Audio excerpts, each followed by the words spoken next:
हाँ, अब मान लो जैसे हम लोगों ने वाटर लिया, वाटर को मैंने सिंपली क्या काम किया, इसमें से एक मग का क्या लिया, पानी निकाला। या आपका बकेट थी, बकेट में से आपने एक मग क्या लिया, पानी निकाला। इस एक मग में से आपने क्या लिया, एक बाउल पानी निकाला। जब इस एक बाउल में से आपने क्या लिया, एक स्पून पानी निकाला। इस एक स्पून में से क्या लिया आपने, एक ड्रॉप पानी निकाला। तो आप कितना भी छोटा हिस्सा निकालते रहो, निकलेगा क्या, इसमें से पानी ही निकलेगा। तो हर समय क्या दिखेगा आपको, पानी ही दिखेगा। मतलब आप नॉर्मल तरीके से उसको देखोगे, आप इससे और इससे छोटी बूंद ले लो, आप इसको और छोटा कर दे, तब भी आपको क्या मिलेगा, पानी ही मिलेगा। मतलब आप नॉर्मली देखोगे तो ये क्या एक तरीके का प्योर सब्सटेंस है। आप कुछ भी कर लो, कैसे भी कर लो, इसमें से मिलना क्या है, पानी ही मिलना है। एक और बात, जैसे हमने बॉटल में रखा पानी को, हाँ। तो एयर में उड़ जाएगा। हाँ, लेकिन अगर एयर में ना उड़े, अगर हम लोग उसको कलेक्ट करने लग गए, जो वेपर्स को हम कलेक्ट करने लगे, वेपर्स की प्रॉपर्टीज चेक करें, तो वो आपको क्या मिलेगा, वो वाटर, वो उड़ जाएगा एयर में, लेकिन हमें उसको प्रिजर्व करना है, उसको प्रिजर्व करके रखना है, हमें देखना है उसकी प्रॉपर्टीज। उस एयर का नाम क्या हुआ? मॉइस्ट एयर, मॉइस्ट एयर, ठीक है, ये चीज समझ में आती है। हाँ, तो ये हो गया कंपाउंड। लेकिन अब एक बात समझना ध्यान से, अगर मैं इसको इसी के अंदर इलेक्ट्रिसिटी पास कराऊं, मैंने क्या किया, इसके अंदर इलेक्ट्रिसिटी पास कराई। क्या पास करें मैंने, इलेक्ट्रिसिटी। और इलेक्ट्रिसिटी नॉर्मल वाली नहीं, मतलब एक प्लस और एक माइनस। जो हमारे घर में इलेक्ट्रिसिटी आती है वो वाली इलेक्ट्रिसिटी नहीं, उसमें प्लस माइनस नहीं होता। जो बैटरीज होती हैं उसके अंदर प्लस माइनस होता है, ठीक है। तो मैंने बैटरी का एक तार इसमें इधर डाला और बैटरी का दूसरा तार मैंने इधर डाला, तो इसके अंदर थोड़े थोड़े थोड़े थोड़े थोड़ा थोड़ा करके क्या लगेगा इसके अंदर। हाँ, तो इसमें से क्या निकलने लगेगा आपका, इसके अंदर से फिर क्या मिलेगा आपको, थोड़ा थोड़ा थोड़ा थोड़ा इसमें से बबल्स निकलेंगे। और इस बबल्स को अगर आप देखोगे तो इस बबल के अंदर एक के अंदर तो होगा हाइड्रोजन और दूसरे बबल्स के अंदर क्या होगा, ऑक्सीजन। मतलब नॉर्मली हम लोगों ने देखा, उसको तोड़ते गए तो पानी मिला, लेकिन हम लोगों ने उसको एक अलग तरीके से हम लोगों ने क्या काम किया, उसके अंदर इलेक्ट्रिसिटी पास कराई और तब मैंने देखा वो दो हिस्सों में टूट गया। किस में, हाइड्रोजन एंड ऑक्सीजन। मतलब यही क्या है, वाटर के कॉन्स्टिट्यूएंट पार्टिकल्स। है ये प्योर, ये है ये प्योर पूरा का पूरा, लेकिन इसका जो मिनिमम जो छोटा मॉलिक्यूल था वो क्या था, एक आपका H2O मॉलिक्यूल। इसका स्मॉलेस्ट यूनिट जो बोलूंगा वो क्या था, H2O मॉलिक्यूल। कभी मैं तोड़ूंगा इसको, हर समय मुझे H2O मिल रहा था। लेकिन अगर मैंने इसमें केमिकल प्रोसेस, मैंने इलेक्ट्रिसिटी पास कराई, तो इसमें से मुझे हाइड्रोजन अलग मिला, ऑक्सीजन अलग मिला। बात समझ में आती है। लेकिन एलिमेंट भी प्योर है। आपने क्या काम किया, गोल्ड लिया, गोल्ड का छोटा सा टुकड़ा लिया, तब भी गोल्ड रहा। उसको गोल्ड का और छोटा टुकड़ा लिया, तब भी गोल्ड रहा। गोल्ड का और छोटा टुकड़ा लिया, और छोटा, मतलब इतना छोटा जैसे कि आपकी चांदी की बर्फ होती है। चांदी की बर्फ जो भी बर्फी वगैरह पर लगती है, चांदी की लेयर जो मिठाइयों पर लगती है ना, इतनी पतला भी आपने कहा गोल्ड की, तब भी इसकी वजह से क्या मिलेगा आपको, गोल्ड ही मिलेगा। इसके अंदर मैंने इलेक्ट्रिसिटी पास कराई गोल्ड में से, तब भी मुझे क्या मिलेगा, गोल्ड ही मिलेगा। मतलब एलिमेंट वो होते हैं जो केमिकली अगर मैं बिजली डाल दूँ, इलेक्ट्रिसिटी डाल दूँ, हीट कर दूँ, कुछ भी कर दूँ, तो हर से मुझे मिलेगा ही क्या, मुझे मिलेगा वही चीज़, गोल्ड ही मिलेगा। तो ऐसी चीज़ को क्या बोलते हैं हम लोग, एलिमेंट। मतलब एलिमेंट और कंपाउंड में ये डिफरेंस है दोनों प्योर है, दोनों क्या, प्योर सब्सटेंस। ये प्योर वाटर है, ये प्योर गोल्ड है। लेकिन प्योर कंपाउंड छोटे छोटे पार्टिकल से मिलकर बना होता है। प्योर एक मिनट वेट करना।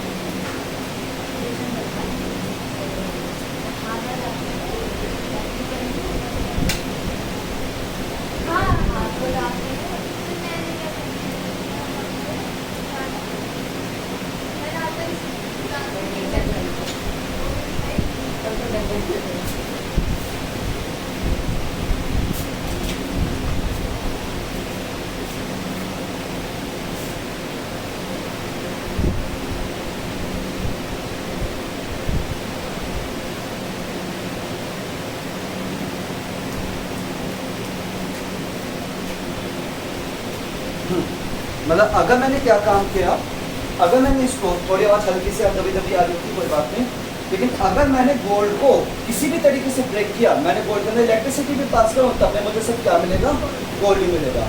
मतलब हैंगी दोनों प्योर, लेकिन बस डिफरेंस क्या है, कंपाउंड जो है और छोटे छोटे एलिमेंट से मिलकर बना होता है। कंपाउंड क्या होता है, एलिमेंट से मिलकर बना होता है, और एलिमेंट्स में स्मॉलेस्ट यूनिट क्या होते हैं, एलिमेंट्स की स्मॉलेस्ट यूनिट क्या है, एलिमेंट ही है। मतलब एलिमेंट को तोड़ेंगे तब भी एलिमेंट मिलेगा, गोल्ड को तोड़ूंगा तो एलिमेंट ही मिलेगा, लेकिन कंपाउंड को तोड़ूंगा तो मुझे क्या मिल जाएगा, एलिमेंट मिलेगा। है दोनों प्योर सब्सटेंस। इसके अंदर क्या करता है, मिक्सचर के अंदर हम किसी और चीज को मिला देते हैं और उसको हम सेपरेट भी कर सकते हैं नॉर्मली। जैसे चीनी और पानी का घोल, अगर चीनी और पानी को अगर हम लोगों ने गर्म किया तो उसमें से क्या होता है, पानी अलग निकल जाता है और चीनी नीचे बैठ सकती है। बात समझ में आती है, तो वो मिक्सचर है। लेकिन आप इसके साथ ऐसा नहीं कर सकते कि पानी को अगर आपने गर्म किया तो हाइड्रोजन अलग मिल जाएगी, ऑक्सीजन अलग मिल जाएगी, वो आपका इसके साथ नहीं हो सकता। तो ये इधर मिक्स होती है ना, मिक्स होती है ये हाइड्रोजन और वो क्या चीज़, ऑक्सीजन और हाइड्रोजन, ऑक्सीजन और हाइड्रोजन हाँ मिक्स होती है ना। हाँ, ये मिक्स भी नहीं होती, ये चिपकी हुई होती हैं ये एक तरह से। मतलब मैं बात करूँ हाइड्रोजन और ऑक्सीजन, अगर तुम देखोगे तो हाइड्रोजन और ऑक्सीजन इस टाइप से होती है। हाँ बोलो। हाँ, वो कितनी है? तुमने देखा है? देखा नहीं, डायग्राम में देखा। हाँ बोलो।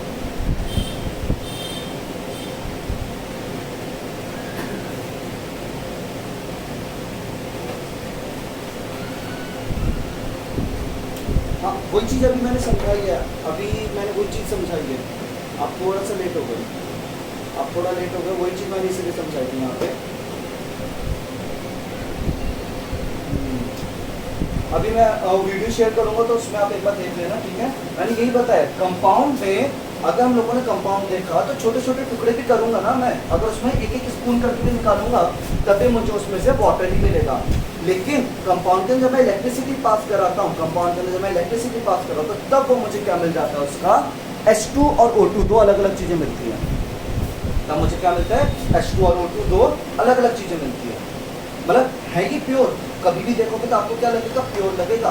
आप नॉर्मली देखोगे, आप तोड़ना चाहोगे, इसको अलग करना चाहोगे तो आप अलग करोगे तब भी आपको छोटे से छोटी यूनिट में भी क्या मिलेगा, आपको वाटर ही मिलेगा, H2O ही मिलेगा। इस टाइप से H2O मिलेगा, ये H, ये O होता है और ये दो इसमें क्या लगे होते हैं, H। ये बॉन्ड से जुड़े हुए होते हैं।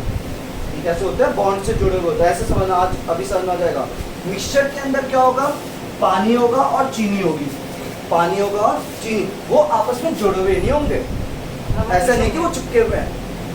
हम एक समझे। हाँ, मतलब आप ऐसे समझ सकते हो, जैसे मैं बोल रहा हूँ कॉपी के पेपर्स, ऐसे समझना, कॉपी के पेपर्स थे, मान लो जो कॉपी के पेपर्स थे वो एक दूसरे के ऊपर रखे हुए हैं, एक के ऊपर एक के ऊपर एक के ऊपर एक के ऊपर एक, ठीक है। वो सिंपल हो गया आपका, वो क्या हो गया, मिक्सचर हो गया। मतलब आप निकालना चाहो कोई भी पेपर निकाल सकते हो।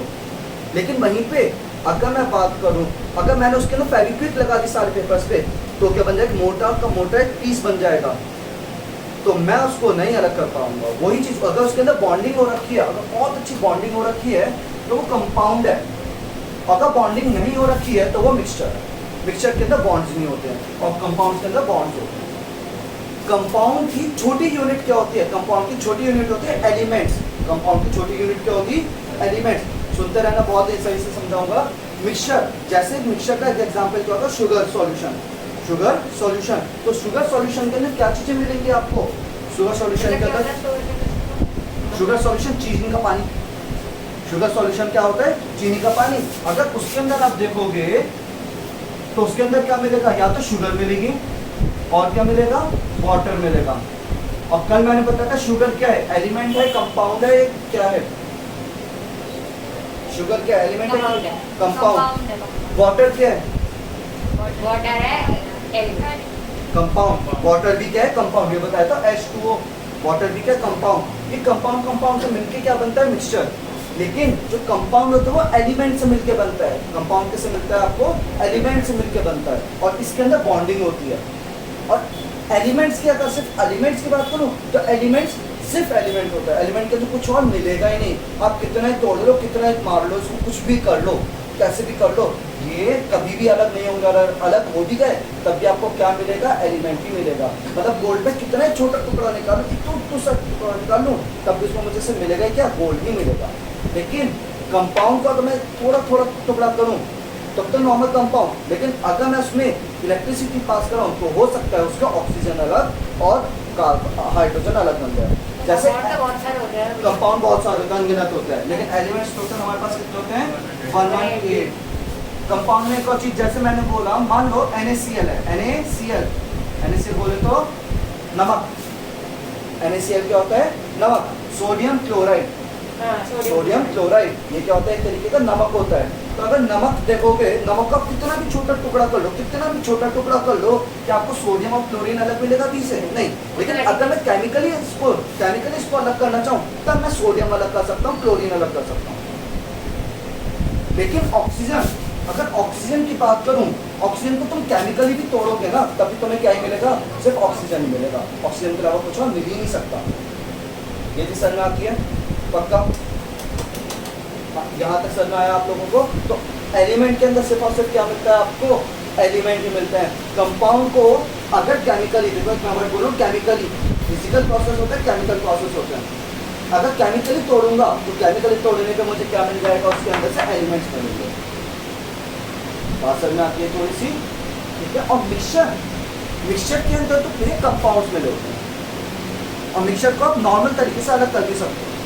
जैसे शुगर सॉल्यूशन, पानी का नमक, नमक का पानी, नमक के पानी को आपने गर्म किया तो नमक अलग बन जाता है, पानी ऊपर इवेपोरेट हो जाता है। समुद्र में से नमक ऐसे तो निकाला जाता है, समुद्र में से नमक क्या बहुत बड़ी बड़ी प्लेट्स में, ऐसा नहीं कि सारे, वो तो प्लांट्स होते हैं बहुत बड़े बड़े, है ना, उसमें से, हाँ ओशन में से, उसमें से हम नॉर्मली अगर कोई करता है तो पहले कैसे निकाला जाता था, ओशन का पानी बहुत बड़ी सी प्लेट पे फैला देते थे, एक दिन रखते थे तो उसका पानी उड़ जाता था, और उसके ऊपर हल्का हल्का हल्का हल्का ज़्यादा जाता था, वाइट पार्टिकल रह जाते थे। जैसे आपने घर पे भी अगर किसी बर्तन में आपने पानी रखा हुआ है, बारिश का पानी, तो आप देखोगे थोड़े दिनों में उसके बाद क्या रहता है, वाइट स्पॉट हो जाता है। तो वही चीज़ क्या है, मतलब ऐसे समुद्र में होता है, समुद्र का पानी अगर हम लोगों ने कहीं पर फैलाया और उसको इवेपोरेट कर दिया तो उसके सामने क्या मिल जाएगा, नमक अलग, पानी अलग। मतलब नॉर्मल तरीके से मिक्सचर्स के कॉन्स्टिट्यूएंट्स को अलग कर सकते हो, लेकिन कंपाउंड्स के कॉन्स्टिट्यूएंट्स को अलग नहीं कर सकते। बाकी अभी मैं डिफरेंस दूंगा, डिफरेंस बिटवीन एलिमेंट कंपाउंड में भी दूंगा और कंपाउंड में मिक्सचर में भी दूंगा, तब एग्जैक्टली समझ में आएगा कि होता क्या है। ये भी मिलके बना हुआ है, देखो ये भी मिलके किससे बना हुआ है, ये भी किसी दो चीजों से मिलकर बना हुआ है, NaCl, H और O, C और O, C और H, CHO, बहुत सारी चीजों से मिलकर बना हो सकता है। लेकिन इसकी खास बात क्या है, इसको आप नॉर्मल तरीके से अलग नहीं कर सकते। इसके अंदर क्या अलग होता है, बॉन्ड्स लगे होते हैं, इसको आप नॉर्मल तरीके से अलग कर सकते हो। इसको हम अलग करना सीखेंगे नेक्स्ट पार्ट के अंदर, यही है आप कैसे मिक्सचर्स को अलग कर सकते हो। आपकी बुक में कहीं भी ये नहीं लिखा कंपाउंड को अलग कैसे कर सकते थे, कंपाउंड को अलग करना तो आम बात नहीं है। ऐसा नहीं है अगर आप पानी लेके आए, मुझे ऑक्सीजन चाहिए तो मैं किया तो मुझे ऑक्सीजन मिल गए, हाइड्रोजन आ गया, ऐसा नहीं होता। ये हम केमिकल भी कर सकते हैं और फिजिकल। हाँ, ये फिजिकल प्रोसेस अलग हो सकता है, तो ये वाली चीज़ इजीली सेपरेट हो सकती है, ये वाली चीज़ मुश्किल से सेपरेट हो सकती है। इसके अंदर भी दो चीज़ें बनी हुई हैं, इसके अंदर भी दो चीज़ें बनी हुई हैं। क्या चीज़, मिक्सचर एलिमेंट से भी बना हो सकता है, मिक्सचर कंपाउंड से भी बना हो सकता है। दूसरा जो डिफरेंस बता रहा हूँ बहुत इंपॉर्टेंट बता रहा हूँ, बहुत इंपॉर्टेंट। कंपाउंड में हमेशा मास का रेशो, कंपाउंड में हमेशा मास का रेशो सेम रहता है, मिक्सचर में मास का रेशो डिफरेंट रहता है। क्या बोला मैंने, इसको मैं समझाने की कोशिश करूँगा। हाँ, अभी क्या कुछ बोलना है आपको? हाँ, मिक्सचर के भी टाइप्स होते हैं, हेट्रोजीनियस और होमोजीनियस, अभी वो मैं थोड़ी देर बाद बताऊंगा। अभी बस मैं कंपाउंड और मिक्सचर में डिफरेंस बता रहा हूँ। कंपाउंड मिक्सचर के भी दो टाइप्स होते हैं, मैंने बताया था कल को, हेट्रोजीनियस और होमोजीनियस, वो चीज़ बता दी थी। लेकिन अभी मैं मेन चीज़ आपको क्या बता रहा हूँ, कंपाउंड और मिक्सचर में डिफरेंस बता रहा हूँ। ये जो डिफरेंस है वो बहुत इंपॉर्टेंट है। देखो कंपाउंड जो होता है, कंपाउंड हमेशा फिक्स प्रपोर्शन में ही मिलता है। फिक्स प्रपोर्शन मतलब अगर मैंने वाटर उठाया, सुनना ध्यान से, अगर मैंने वाटर उठाया तो हर वाटर में 2 हाइड्रोजन होंगे और 1 ऑक्सीजन होगा हर वाटर में। आप ऐसा नहीं कर सकते 2 हाइड्रोजन और 2 ऑक्सीजन, नहीं। अगर आपने, सुनना ध्यान से, एक मॉलिक्यूल उठाया, सुनते रहना, 2 मिनट की कहानी है। अगर आपने एक मॉलिक्यूल उठाया वाटर का, तो क्या होगा H2O मिलेगा। और उस H2O में क्या मिला आपको, 2 हाइड्रोजन और 1 ऑक्सीजन। मैंने बोला मैंने 10 मॉलिक्यूल उठाए, क्या होता है 10 मॉलिक्यूल ऑफ वाटर उठाए, मॉलिक्यूल का मतलब 10 ड्रॉपलेट मैंने H2O के उठाए, है ना। तो एक ड्रॉप पे कितने हाइड्रोजन मिल रहे थे, 2। तो 10 ड्रॉप पे कितने हाइड्रोजन मिलेंगे, एक ड्रॉप पे कितने H मिल रहे थे, 2। तो 10 ड्रॉप पे कितने मिलेंगे, 20 H। अब कितने ऑक्सीजन मिलेंगे इसमें, 10 एक ड्रॉप में 1 ऑक्सीजन, तो 10 ड्रॉप में कितना, 10 ऑक्सीजन। तो अगर मैं यहाँ पे इन दोनों का रेशो निकालूं तो वो क्या आएगा, 2:1 आएगा। मतलब हाइड्रोजन हमेशा डबल होगा ऑक्सीजन का। आप कहीं का भी पानी उठा लो, मेरा पानी उठा लो, मेरे घर से, अपने घर से, तिवारी जी के घर से उठा लो, शर्मा जी के घर से उठा लो, चौहान जी के घर से उठा लो, कहीं से भी उठा लो, हर किसी के घर में से क्या मिलेगा आपको, पानी ऐसा ही मिलेगा। प्योर वाटर की बात करें जिसमें हमेशा जितना हाइड्रोजन होगा उसका आधा ऑक्सीजन होगा। लेकिन मिक्सचर की कहानी अलग होती है, मिक्सचर में रेशो कितना भी हो सकता है। ऐसा थोड़ी ना चीनी और पानी का हमेशा कॉम्पोजिशन सेम रहेगा। ये ज़्यादा चीनी पीती है, इसमें चीनी 2 चम्मच डाल दी, वो कम चीनी पीते हैं उसमें आधी चम्मच डाली, फिर मिक्सचर सेम चेंज हो गया। मतलब आप चाहो तो शुगर सॉल्यूशन को 1 गिलास के अंदर 2 चम्मच भी 2 स्पून मिला दोगे तब भी वो मिक्सचर चला जाएगा, तब भी वो शुगर सॉल्यूशन चला जाएगा। अगर 1 गिलास के अंदर अगर आपने ½ स्पून शुगर डाली तब भी वो क्या चला जाएगा, शुगर सॉल्यूशन चला जाएगा। मतलब इसमें शुगर का और पानी का रेशो फिक्स नहीं रहता, लेकिन कंपाउंड्स में उसके कॉन्स्टिट्यूएंट्स एलिमेंट्स का रेशो मतलब समझते हो, दिस अपॉन दिस, वो क्या रहता है, हमेशा कांस्टेंट रहता है। जैसे कार्बन, क्या सबका अलग अलग होता है। जैसे कार्बन डाइऑक्साइड, अब मैं वो समझा रहा हूँ, जैसे कार्बन डाइऑक्साइड, अगर कार्बन डाइऑक्साइड क्या होता है CO2, कार्बन डाइऑक्साइड क्या होता है CO2, तो मास नंबर ऑफ कार्बन और नंबर ऑफ ऑक्सीजन में क्या रिलेशन है, नंबर ऑफ ऑक्सीजन। मतलब अगर एक मॉलिक्यूल कार्बन डाइऑक्साइड का देखूं तो उसमें 2 ऑक्सीजन और 1 कार्बन मिलेगा। ये चीज समझ में आते हैं, एक मॉलिक्यूल में 2 ऑक्सीजन 1 कार्बन, 10 मॉलिक्यूल में 10 कार्बन और 20 ऑक्सीजन। समझ में आ रहा है नहीं आ रहा है, ऊपर से गया, ऊपर से फिर से सुनो, एक मॉलिक्यूल लिया आपने, एक मॉलिक्यूल लिया, तो एक मॉलिक्यूल में क्या होता है आपका, एक मॉलिक्यूल के अंदर 1 कार्बन है और 2 ऑक्सीजन है, 1 कार्बन और 2 ऑक्सीजन। बात समझ में आती है, हाँ क्या बोला मैंने, एक कार्बन डाइऑक्साइड में 1 कार्बन और 2 ऑक्सीजन होता है। क्लियर है वाली चीज। इसी तरह से मैंने बोला अगर मैंने 10 कार्बन डाइऑक्साइड उठाए, क्या उठाया मैंने 10 कार्बन डाइऑक्साइड, तो उस 10 कार्बन डाइऑक्साइड में कितने कार्बन मिलेंगे, 10 कार्बन, कितने ऑक्सीजन मिलेंगे, 20 का ऑक्सीजन। रेशो कितना रहेगा, 10/20 का रेशो क्या रहेगा, अभी भी क्या रहेगा, 1:2 ही रहेगा, 1:2। लेकिन अगर मैंने इनका रेशो सेम कर दिया, मैंने बोला काम करो 1 कार्बन और 1 ऑक्सीजन से ही बनाओ, तो कार्बन डाइऑक्साइड नहीं बनेगा, फिर वो क्या बन जाएगा, कार्बन मोनोऑक्साइड बन जाएगा, CO बन जाएगा, तो वो कुछ और ही चीज बन गई है। फिर से समझो इसको, मतलब अगर मैंने कार्बन और ऑक्सीजन का रेशो 1:2 रखा, मतलब जितने कार्बन है उसका डबल अगर ऑक्सीजन रखूंगा तो आपको क्या मिलेगा, कार्बन डाइऑक्साइड मिलेगा।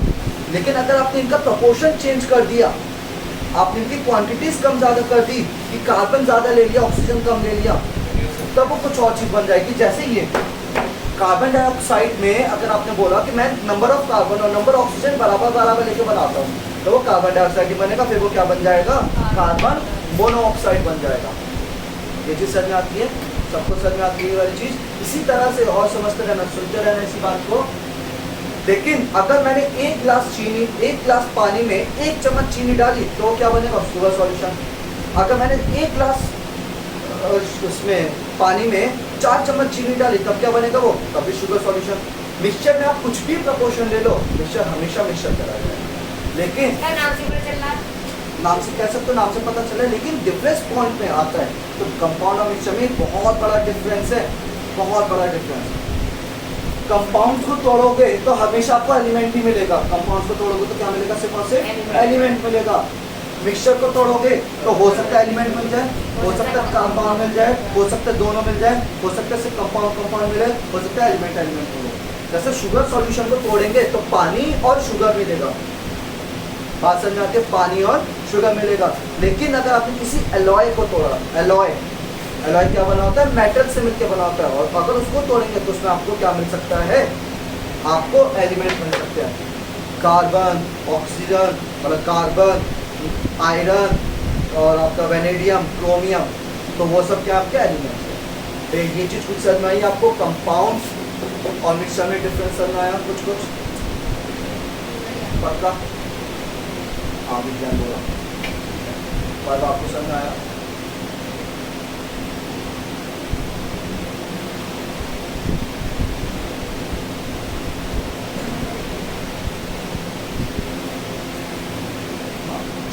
आगे समझते हैं।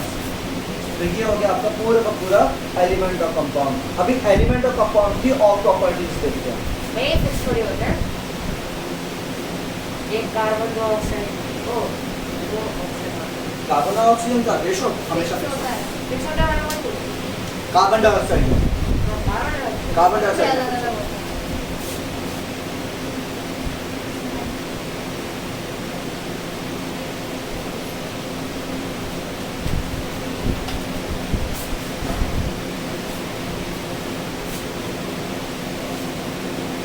आगे समझते हैं।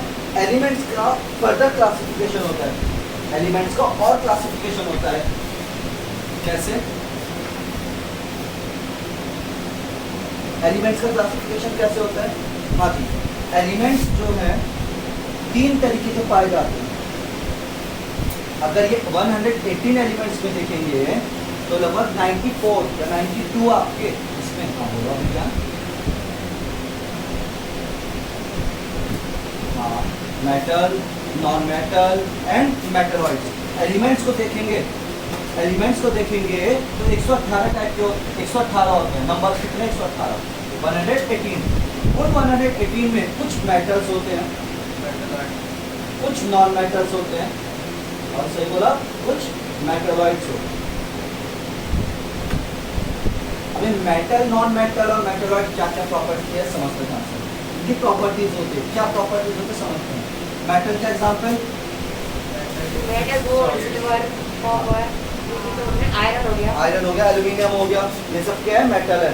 और नॉन मेटल के एग्जांपल, हाइड्रोजन, सही बोला, पोटेशियम, नहीं पोटेशियम है, अच्छा नाइट्रोजन, ये सब चीजें, ऑक्सीजन, कार्बन, सल्फर, सही बोला ऊपर से, है ना, और आयोडीन, ब्रोमीन, क्लोरीन।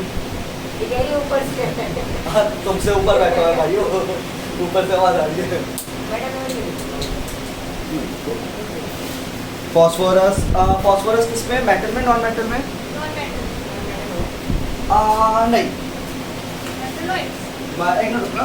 फॉस्फोरस, हाँ फॉस्फोरस आपका क्या है? आपका नॉन मेटल। पोटेशियम क्या है? मेटल। बात समझ आती है? इसी तरह से मेटल की प्रॉपर्टी क्या होती है? अगर मैं मेटल की बात करूँ, हाँ सही बोला, ठोस के लिए क्या बोलते हैं हम लोग? हार्ड। बाकी जनरली क्या होता है? हार्ड होते हैं।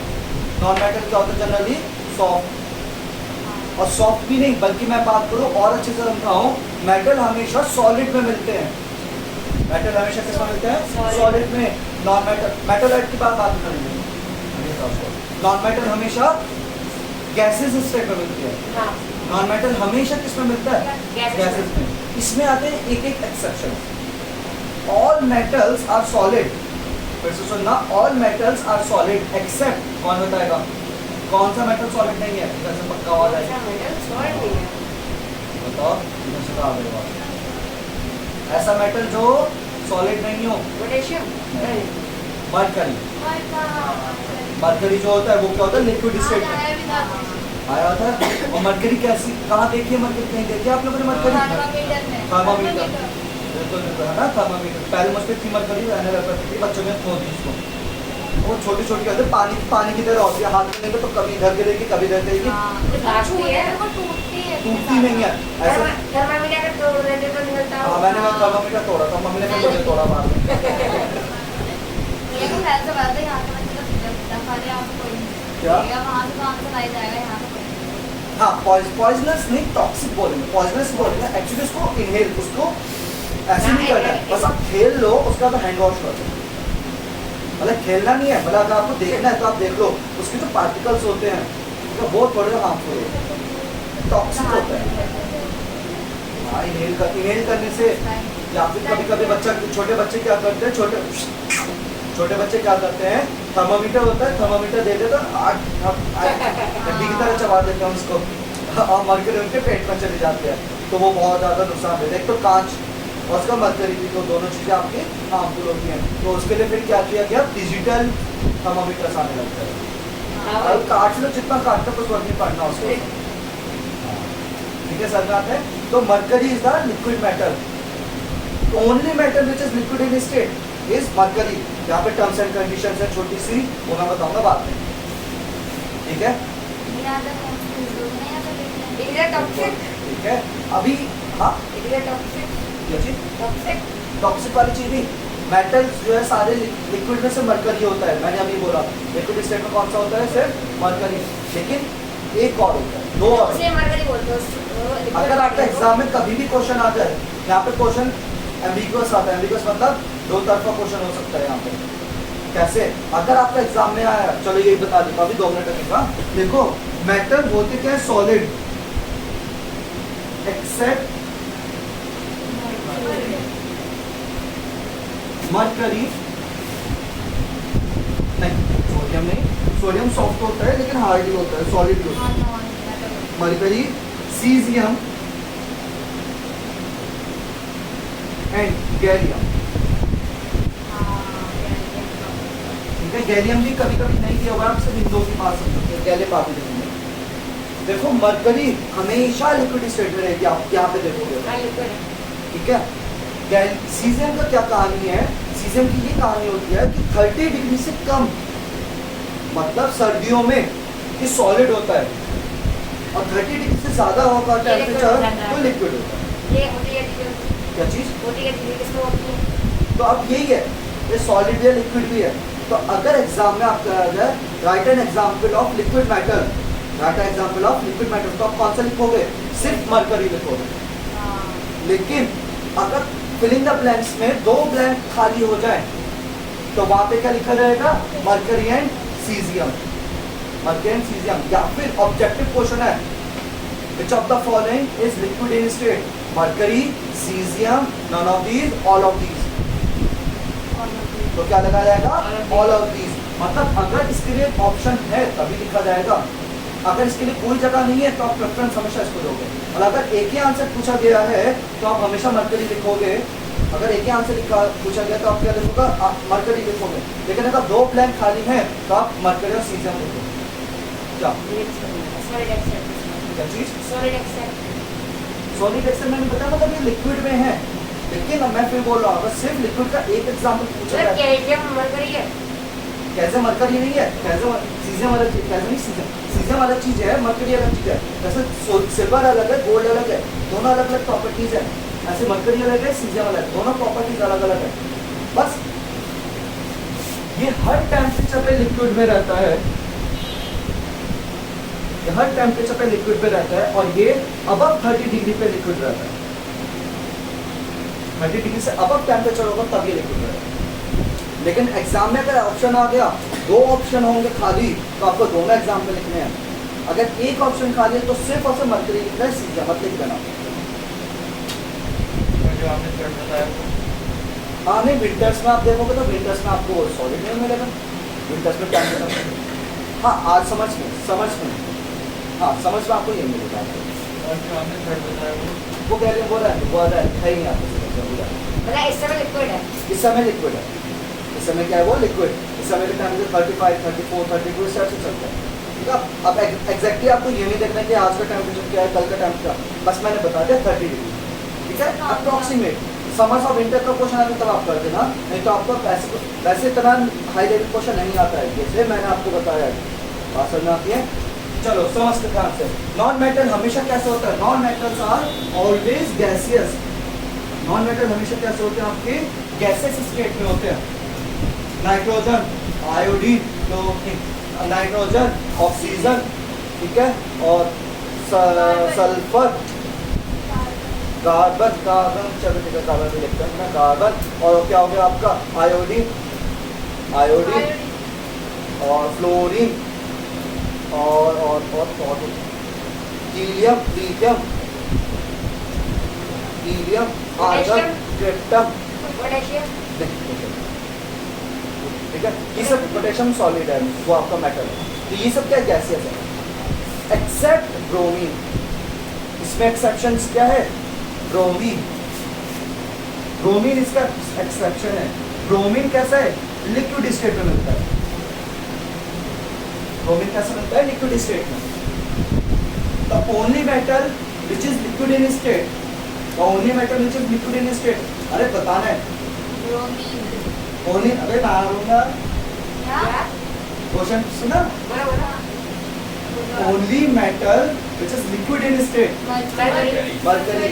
Only non metal which is liquid in state, bromine. Only non metal which is liquid in state, bromine. Right an example of liquid metal and liquid non potassium metal. And mercury. Bromine and mercury. Question सुना आपका? हाँ भैया, right example of liquid metal and liquid non metal. Right an example of liquid metal and liquid non metal, बताओ। Bromine और mercury. Mercury. हाँ भैया, समझ में आया आप लोगों को? ठीक है, ये चीज समझ में आती है। तो लिक्विड मेटल हमेशा सॉलिड स्टेट, नॉन मेटल हमेशा liquid gases in state. Only exception है मरकरी, इसका एक्सेप्शन है ब्रोमीन। यहाँ तक समझ में आता है? पक्का क्लियर है वाली चीज। आगे समझते हैं मेटल और नॉन मेटल का और difference. Metals are good conductor of electricity and heat. कभी चेक करना तो सिंपल, आपको कुछ नहीं करना है, एक तार लेना लोहे का, पकड़ना और बिजली के उसमें डाल देना और स्विच ऑन करके देखना, पता चल जाएगा कंडक्टर है या नहीं। हाँ बिल्कुल बिल्कुल करना, एट योर ओन रिस्क। ठीक है, मेटल हमेशा गुड कंडक्टर ऑफ इलेक्ट्रिसिटी, मतलब उसके अंदर से इलेक्ट्रिसिटी फ्लो हो सकती है। नॉन मेटल के अंदर से इलेक्ट्रिसिटी फ्लो नहीं होती, जैसा प्लास्टिक, लकड़ी, उससे है स्टील लगा के देखना, और स्टील मेटल है ना, स्टील आपका रबर नॉन मेटल। बात समझ में आती है? ये चीज समझ में आता है। इसीलिए हम लोग क्या करते हैं, जितने भी हमारे टेस्टर होते हैं जो बिजली के बोर्ड के अंदर लगाए जाते हैं, उसके ऊपर प्लास्टिक होती है, यहाँ पे प्लास होता है, प्लास उसके ऊपर भी रबर होती है, क्योंकि वो क्या होता है? इंसुलेटर है। Non metals are bad conductor of electricity, non metals are bad conductor of point heat, heat का भी बैड कंडक्टर होता है। यहाँ पे समझ में आता है आप लोगों को अच्छी तरह से?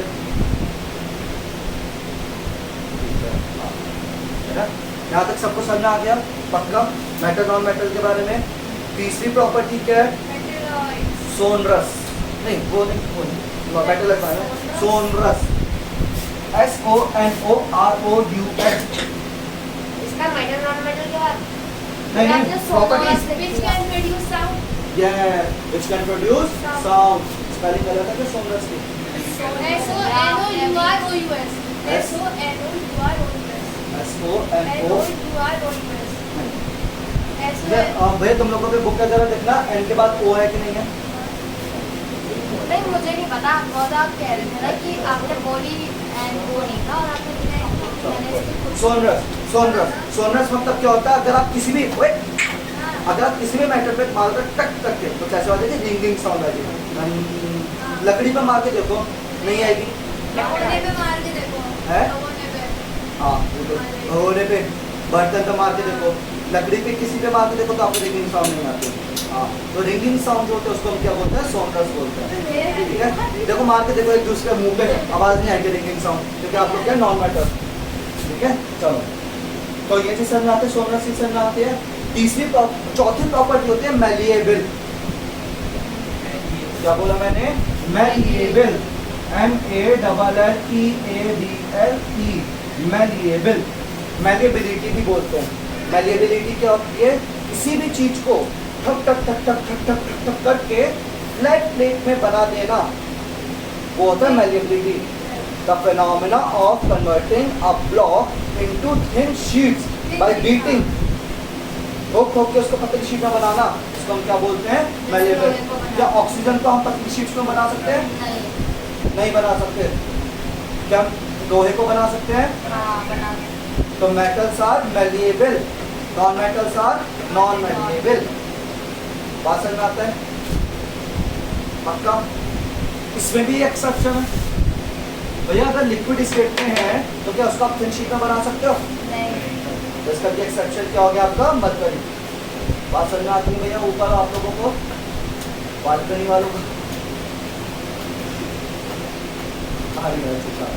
तो ये चीज समझ में आता है। इसी से मिलते जुलते एक दूसरा वर्ड है जिसको हम बोलते हैं डक्टाइल। हाँ। डक्टाइल, हाँ जी, डक्टाइल क्या चीज होती है? डक्टाइल मतलब क्या होता है? हम ये आपको मतलब ये तो लिक्विड वाली चीज है। सोनरस मतलब ये तो फिर लिक्विड वाली चीज है। नहीं, सोनरस मतलब सॉलिड चीज है। सोनरस मतलब क्या है? जिसमें से आवाज है टन। आप ऐसे बताओ भैया डक्टाइल का मतलब कोई? डक्टाइल, डक्टाइल डक्टाइल मतलब होता है किसी भी चीज को, हाँ मतलब बोलने वाला शाबाश, किसी भी चीज को खींच के वायर के फॉर्म में लाया जा सके, उसको हम क्या बोल देते हैं? आपका डक्टाइल। जैसे कभी हमने लकड़ी का तार देखा है? लकड़ी का लकड़ी का तार देखा है? हाँ। नहीं। कहाँ देखा? कहाँ पे लकड़ी का तार? लकड़ी का तार लोहे का होगा वो। अगर मान लो जैसे झाड़ू की सीख होती है, वो आपको लगा तार है, लेकिन आप उसको खींचा तो वो टूट जाएगा, लेकिन आपने लोहे के तार को तो खींचा तो वो खींच सकता है। हाँ, स्प्रिंग होते हैं। स्प्रिंग एल्यूमिनियम का, एल्यूमिनियम एल्यूमिनियम क्या बोला? एल्यूमिनियम फॉइल या फॉइल? FES? फॉइल बोला, फॉइल। नहीं, एल्यूमिनियम फॉइल किसका एग्जांपल है? मैलिएबल या डक्टाइल? मैलिएबल। हाँ। एल्यूमिनियम फॉइल किसका एग्जांपल है? मैलिएबल। आगे बात समझ में? क्यों? अरे एल्यूमिनियम फॉइल क्या है? तार है या शीट है? शीट है, और शीट मतलब क्या है? मैलिएबल। तार मतलब क्या हो गया? Thin sheet. और तार मतलब क्या हो गया? डक्टाइल। कॉपर के तार, एल्यूमिनियम के तार, गोल्ड के तार, सिल्वर के तार, लोहे के तार, ये सब क्या है? डक्टाइल है। आती है बात समझ में? नॉन मेटल डक्टाइल नहीं होते हैं, नॉन मेटल आपके मैलिएबल भी नहीं होते हैं। मेटल मैलिएबल भी होते हैं, मेटल मेटल मैलिएबल भी होते हैं, इसने बोला लड़की ने, और मेटल नॉन मैलिएबल भी होते हैं। लाइन चल रही है ना, metal malleable, metal non malleable. Metal malleable भी होता है, मेटल डक्टाइल भी होते हैं। नॉन मेटल नॉन मैलिएबल होता है, नॉन मेटल नॉन डक्टाइल होते हैं। हाँ ये नोट्स में वो कैसे लिखते हैं? हाँ, वो सबको मिलेगा। हाँ, क्योंकि मैंने लिखा नहीं यार। हाँ कोई नहीं, आराम से सुनते रहो, कहानी चल रही है, आज तो मजा आ रहा है। कैसा मिलेगा अभी आपको? ठीक है, रिवीजन के लिए यूट्यूब देख लेना भैया, ठीक है? Fast forward two times two cross पे और कर रहा है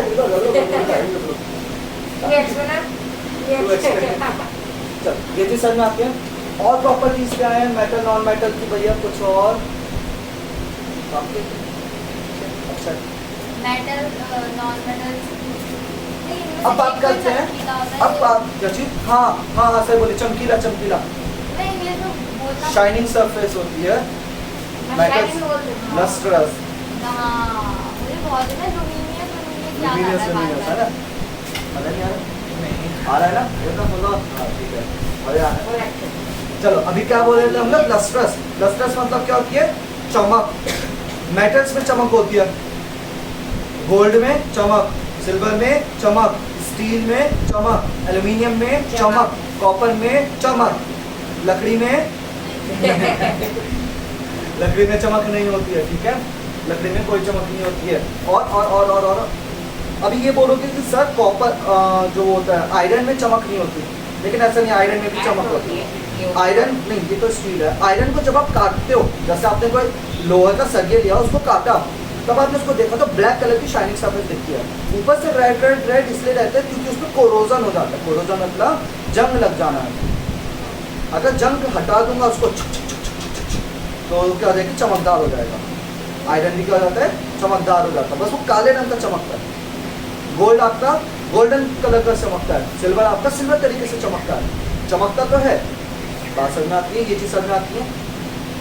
non metals are non lustrous, non metals are non lustrous, non metal चमक नहीं सकते एक्सेप्ट आयोडीन, आयोडीन में चमके। ठीक है, याद रखना आपको। नॉन मेटल का एक्सेप्शन क्या है आपका, आयोडीन। आयोडीन नॉन मेटल ऐसा है जिसमें क्या होती है, चमक होती है। सब लिखवाऊंगा, सब मिलेगा ये, बस सुनते रहो, सुन और मेरे क्वेश्चन का आंसर देते रहो। यहाँ तक समझ आया सबको, पक्का? हाँ, क्लियर है वाली चीज सबको? आगे की समझते ध्यान से। ये हो गए मेटल नॉन मेटल। अब आते एक नई चीज जिसको बोलते हैं मेटलॉइड्स। इसको क्या बोलते हैं हम लोग, मेटलॉइड्स। अच्छा, सबसे ज्यादा 118 में से लगभग 92 तो मेटल मेटल होता है, 92 या 94% क्या होता है, मेटल। बात समझ में आती है? बाकी 16, बाकी के 16 नहीं 26, बाकी के 26 आपके वो नॉन मेटल्स भी हो सकते हैं, वो मेटलॉइड्स भी हो सकते हैं। ये है, हाँ, इनको सेमी मेटल्स बोलते हैं ना। अगर मैं कुछ लिखवाना चाहूँ इस वाले में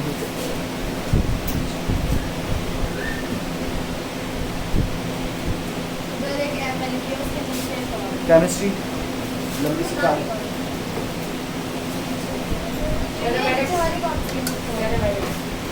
अभी दिखा रहा हूँ, चलो रुक जाओ, मिल गई, रहने दो, आ जाओ, कोई बजा नहीं दो।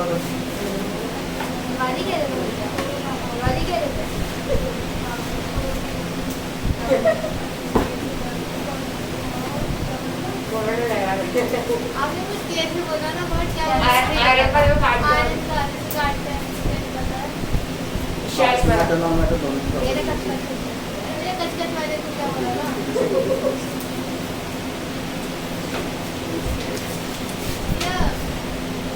क्या बोला था उसको, कैसे क्या बोला, आयरन को काटा था फालतू में, ये फालतू बात आप ध्यान कैसे रखो। क्या?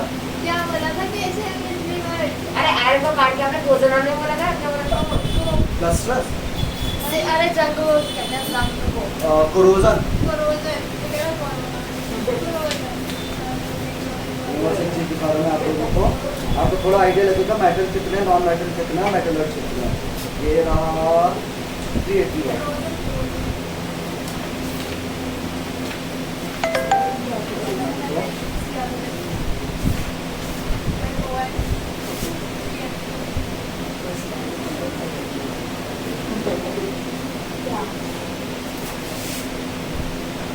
ये है आपके 118 एलिमेंट्स, पीरियोडिक टेबल बोलते हैं, केमिस्ट्री लैब में आपके लगी हुई होगी। उसमें प्रैक्टिकल हाँ होती तो है नहीं दिख रही? अच्छा मैं तो नीचे दिखा रहा था। ओ हाँ, मैं नीचे वाले पे दिखा रहा था। ये चीज़ दिख रही है, ले लेना। ये क्या होता है, पीरियोडिक टेबल होती है। एक और होती है बड़ी अच्छी सी है,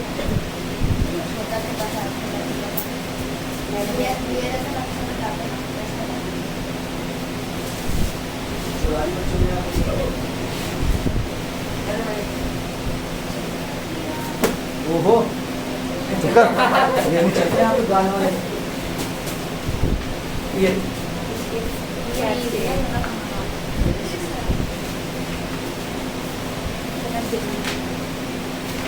काश इसमें मिल जाए, मैं तो नॉन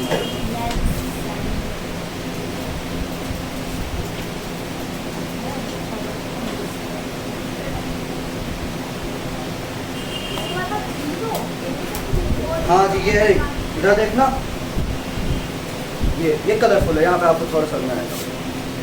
ये जो पीले पीले से दिख रहे हैं, पीले पीले से, जो पीले पीले से दिख रहे हैं, आपके बुक में नहीं होगा, ऐसे सीखी हुई, जो पीले पीले से दिख रहे हैं आप लोगों को, ये है मेटलॉइड्स। ये क्या इसमें, मेटलॉइड्स, ज्यादा नहीं होते। इस पीले पीले के इस साइड जितने भी दिख रहे हैं, ये सब मेटल है। इस पीले पीले के इधर जो मिल रहे हैं वो सब मेटल है, और पीले पीले के इधर ये ऊपर ऊपर यहाँ पे ये चीज, ये सब क्या है, नॉन मेटल। तो आपको पता लग गया होगा मेटल कितने हैं, नॉन मेटल कितने हैं, मेटलॉइड्स कितने हैं। मेटलॉइड्स गिने चुने हैं। और यहाँ पे आप इनकी लोकेशन देखो, देखो मेटलॉइड कहाँ आ रहे हैं, नॉन मेटल और मेटल के जस्ट बीच में आ रहे हैं। और ये जो इसी वजह से इनकी जो प्रॉपर्टी है वो मेटल की तरह भी होती है, नॉन मेटल की तरह भी होती है। आती सब में नॉन मेटल और 118 हाँ ये टोटल 118 नीचे भी है, ठीक है। हाँ जी, आप लोगों को समझ में आया, ऊपर वाले आप लोगों को, ये सब रिव्यू है है ना। तो ये जो चीज़ है मेटलॉइड छोटे मोटे हैं, और मेटलॉइड को क्यों मेटलॉइड बोल रहे हैं, because they lie between metals and non metals, और इनकी प्रॉपर्टीज में मेटल और नॉन मेटल दोनों की तरह रहती है। मतलब कैसे, जैसे इलेक्ट्रिसिटी कंडक्ट नहीं करते, लेकिन हमने टेम्परेचर बढ़ाते तो इलेक्ट्रिसिटी भी कंडक्ट करने लग जाएंगे। मतलब कभी नहीं करते, कभी कर जाते हैं। कुछ टेम्परेचर कुछ कंडीशन में करते, कुछ कंडीशन में नहीं करते, कुछ कंडीशन में सॉलिड रहते, कुछ कंडीशन में गैसेस हो जाते हैं, वो सब चीज़ें। इस टाइप से इनकी प्रॉपर्टीज मिक्स होती है। मेटलॉइड की प्रॉपर्टीज आपको नहीं पढ़नी, ना अभी पढ़ेंगे ना 10th क्लास में पढ़ेंगे। मेटलॉइड की प्रॉपर्टी आप 11th क्लास से पढ़ते हैं, उससे पहले कोई लेना देना नहीं है। तो 6 में भी क्या पढ़ोगे, छोड़ो, ठीक है। इसलिए मेटल को सबसे ज़्यादा ध्यान देना, नॉन मेटल को थोड़ा कम और मेटलॉइड को बिल्कुल भी नहीं, ठीक है। लेकिन अगर एग्जाम में आ जाए what are the classifications of elements, तो elements are of 3 types, metal, non metal, metalloid. हाँ जी, तो ऊपर समझ में आया आप लोगों को, तेरे बाजी। ये हो गया पूरा का पूरा एलिमेंट की कहानी खत्म। बात समझ में आती है। कंपाउंड भी खत्म। कंपाउंड में क्या होता है, कंपाउंड तो बहुत सारे होते हैं, बहुत सारे। हाँ, उनके स्पेसिफिक प्रॉपर्टीज होती हैं इनकी स्पेसिफिक, लेकिन उनके इसमें क्लासिफिकेशन नहीं होती। फिर आते हैं मिक्सचर्स। मिक्सचर्स का क्लासिफिकेशन कैसे होता है, होमोजीनियस, हेट्रोजीनियस, होमोजीनियस, हेट्रोजीनियस, ये सब कल भी पढ़ाया था हम लोगों ने। अच्छा देखिए था। हाँ, होमोजीनियस मतलब एक जैसे, जैसे शुगर सॉल्यूशन आप कहीं से भी उठा लो, हर समय आपको क्या दिखेगा, वो मीठा ही दिखेगा। ये नमक का पानी, नमक का पानी, ठीक है। नमक का पानी क्या है, होमोजीनियस। और हेट्रोजीनियस का सैंड वाटर, सॉइल, एयर। लेकिन ये सॉल्ट वाटर भी हेट्रोजीनियस होना चाहिए, क्योंकि थोड़ी देर बाद नमक थोड़ा नीचे जाता है। मिक्स रहना ना, मिक्स रहता है। Lemon water heterogeneous. नमक का पानी ऐसा तो नहीं होता कि आपकी सब्जी भी है तो सब्जी में नमक नीचे बैठ गया होता है, ऐसा नहीं होता ना। नहीं, सब्जी भी मतलब नॉर्मल वो वाला। चॉक एंड वाटर वो भी हेट्रोजीनियस है बिल्कुल। हाँ हाँ, नहीं नमक अगर आपने उसकी लिमिट से ज़्यादा मिला दिया तब एक सैचुरेशन और अनसैचुरेशन होता है। सैचुरेशन से ज़्यादा मतलब उसके अंदर सिर्फ 4 ग्राम नमक आ सकता था, एक गिलास के अंदर से 4 ग्राम नमक आ सकता था, लेकिन आपने 4 ग्राम से ज़्यादा मिलाया तो थोड़ी देर में क्या हो जाएगा, तब तो लगेगा मिल गया, लेकिन उसका वो सेकंड डाउन हो जाएगा।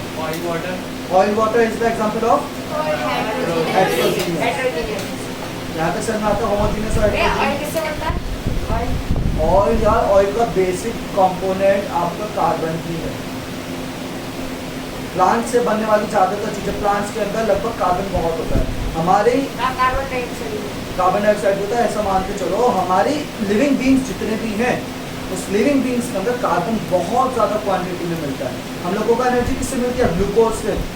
और ग्लूकोज में क्या होता है, कार्बन C6H12O6। पानी भी है, देखो ऑक्सीजन और हाइड्रोजन के बाद जिसका नंबर आता है वो है कार्बन। ऑक्सीजन, हाइड्रोजन और कार्बन, इसीलिए इन 3 चीज़ों को ऑर्गेनिक कंपाउंड्स बोला जाता है। ऑर्गेनिक क्यों, कार्बन, हाइड्रोजन और ऑक्सीजन, यही तीनों चीज़ें मिलके ऑर्गेनिज्म का मतलब लिविंग बींग्स का प्रोडक्शन करते हैं। अगर आप पेड़ को तोड़ोगे तो उसके अंदर भी आपको हाइड्रोजन, ऑक्सीजन और कार्बन ही मिलेगा। ग्लूकोज, माल्टोज, लैक्टोज, फ्रक्टोज, ये सब आपका क्या है, सबके अंदर कार्बन भरपूर मिलता है। बात समझ में आती है। और इसीलिए अब मैं बात करूँ, पेट्रोल होता है ना, पेट्रोल के अंदर भी क्या होता है, कार्बन होता है। जो कोयला होता है, कोयले के अंदर भी क्या होता है, कार्बन होता है। पेट्रोल कहाँ से मिलता है, कहाँ से, पेट्रोल कहाँ से मिलता है, जमीन के अंदर।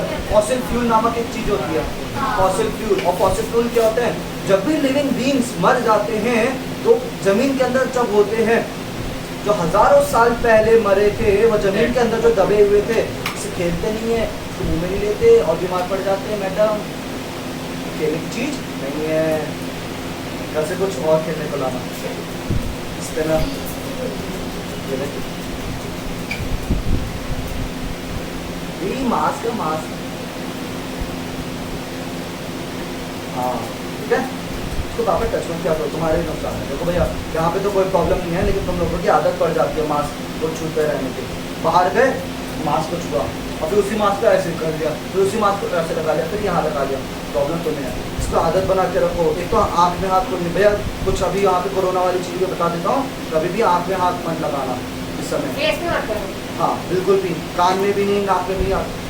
और ये जो बच्चे करते रहते हैं ना मास्क को यूँ, जो N95 मास्क होता है चोंच वाला, इसमें बड़ा करते हैं। मजा आता है, पता नहीं वो उसकी से हवा निकलती है जूम, वे वो चीज नहीं है। मास्क है ये शुरू हो गई क्या? वैसे सही करने का होता है। हाँ, सही कर लो कोई नहीं, लेकिन आंखों से बचा के रखोगे, आंखों में भी टच नहीं होना चाहिए, है ना। और गर्दन पे लगा के वापस मुंह पे नहीं लगाना, और उसको भी सैनिटाइज कर देना, घर जाके इसको सैनिटाइज कर रखो। लेकिन दीदी मना कर दिया सैनिटाइज करने के लिए, दीदी कहती है बोलिया करो सैनिटाइज करके रहते भैया नहीं, नहीं, मास्क पे सैनिटाइजर मुंह में नहीं जाना चाहिए। मुंह में नहीं जाना चाहिए, इसको सैनिटाइज करके रख दो उठा रख के। दो। और जैसे यहाँ से आप घर गए तो सैनिटाइज करके कोने में टांग दो 15 मिनट के लिए। एक अलग हैंगर, ये नहीं कि मास्क निकाला और अपने हैंड टॉवल के साथ ही टांग दिया। हाँ। बच्चा ये भी करता है। जो यूज एंड थ्रो वाले हैं उनको सैनिटाइज करके पैड भी किया जाता है, मतलब मास्क को हमेशा अलग जगह रखना चाहिए हमेशा। मैंने धो के रख देता, पैकेट में डाल देता। हाँ वो धो के रख दो, धो भी नहीं सकते तो सैनिटाइज कर दो वो चीज़।